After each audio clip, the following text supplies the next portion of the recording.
সালামু আলাইকুম রহমতুল্লাহ বারাকাতু। কেমন আছেন আমার প্রাণপ্রিয় ভাই বোন বন্ধুরা? আশা করি সবাই ভালো আছেন। সকলের দোয়া আলহামদুলিল্লাহ আমি ভালো আছি। তো আমি সকলের উদ্দেশ্যে একটি মেসেজ দিতে চাই।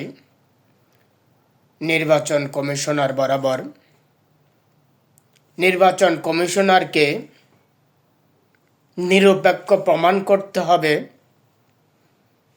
যতজন সংসদ সদস্য হওয়ার জন্য, এমপি মন্ত্রী হওয়ার জন্য নমিনেশন দাখিল করেছেন, যারা ঋণ খেলাপি আছেন তাদের সবাইকে নমিনেশন ক্যান্সেল করার জন্য অনুরোধ রইল। এটা দিয়ে নির্বাচন কমিশনার নিরপেক্ষ কিনা প্রমাণ হবে। এটা দিয়ে মানুষ বিশ্বাস করতে পারবে যে বর্তমান সরকারের নির্বাচন কমিশনার নিরপেক্ষ, সুস্থ এবং গ্রহণযোগ্য নির্বাচন করা সম্ভব হবে।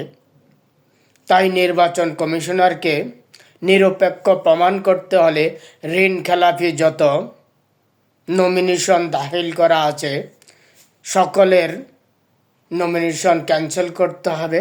সকলের নমিনি ক্যান্সেল করে নির্বাচন কমিশনারকে নিরপেক্ষ প্রমাণ দিতে হবে। এটাই বাংলাদেশের 18 কোটি মানুষ চায়। এটাই বাংলাদেশের 18 কোটি মানুষের চাওয়া পাওয়া। আর সকলের ইনকাম সোর্স জানতে হবে, হিসাব দিতে হবে তাদের কার কার ইনকাম সোর্স কী, তাদের কিসে ইনকাম সোর্স করে কত টাকা মাসে ইনকাম সোর্স হয়, এবং কি সে এমপি মন্ত্রী হলে দেশের জন্য কি করতে চায়।